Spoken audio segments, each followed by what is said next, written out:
Dangerous Ideas 2011 is The Media Has No Morals. I asked the speakers and audience of what they thought.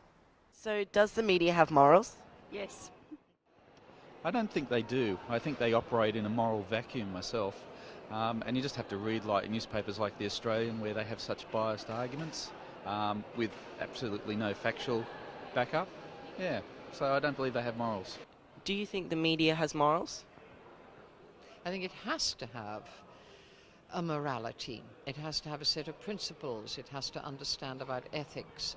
If you don't have that, no one will ever trust you. The first thing is that you should be honest. And if you're honest, people will then read you or watch you or listen to you. If you lie to them, they won't. They won't come back. They won't trust you again. So what's the point of lying? You must have a set of principles, and that's your morality. And there are many other things that go with it as well. My sense is it's lost its moral compass. I think there's too much corporate influence. I think there are too few checks and balances, and that lies can be perpetrated without any accountability. Yes, they do. They've got their responsibility as journalists. They have to act in accordance to a set of ethics that's actually set up by the MEAA. But whether or not they always adhere to them is, I guess, the contentious issue. How can you police the morals of the media? That's a difficult thing to do, but ultimately the audience has to decide. So they're the ultimate police because they're the ones that choose what programs succeed and what programs or papers fail. So the audience, the viewer, the reader is the best form of policing the media. I don't think it's right to over-regulate it, to over-censor the media. We have to be responsible, but ultimately audiences need to have a good moral conscience and make the right choices. Who really controls the media? Well, Rupert Murdoch, if you're talking about News Limited, the Fairfax family, and behind them the politicians, without a doubt. It's a very close-knit circle. I think it's a very sort of dark and secretive world that we really know very little about, and I think that's really something that we should all regret very much.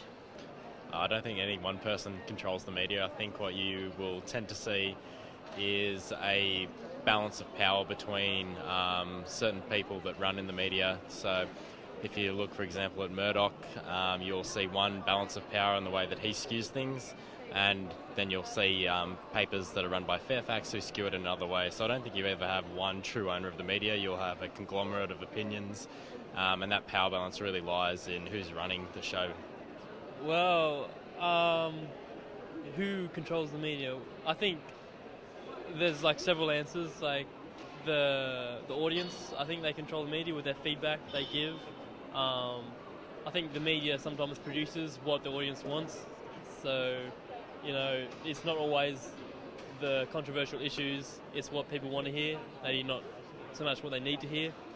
The big corporations, I guess, those who make the news, they've got a lot to say, and they've got a lot to control as well. So, and also, I think politicians and the people like the judiciary as well. So, I don't know, there's a lot to it, I think. So, that's my answer. Who really controls the media? No single person. If there's any one, as it were, word, it's the consumer. They're the people who pay for it to happen. The people who pay for television channels or radio, people who pay for a newspaper, or people who pay for the ads that go on the internet. So that's where the sort of end point is. The people who own those means of production only own it so far as they're successful.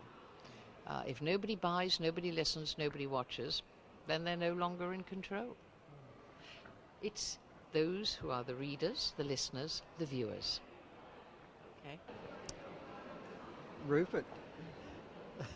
There's no question about that. He's the most powerful man in the world since Alexander the Great, without question. And even the fall of the news of the world probably hasn't yet dented his worldwide power.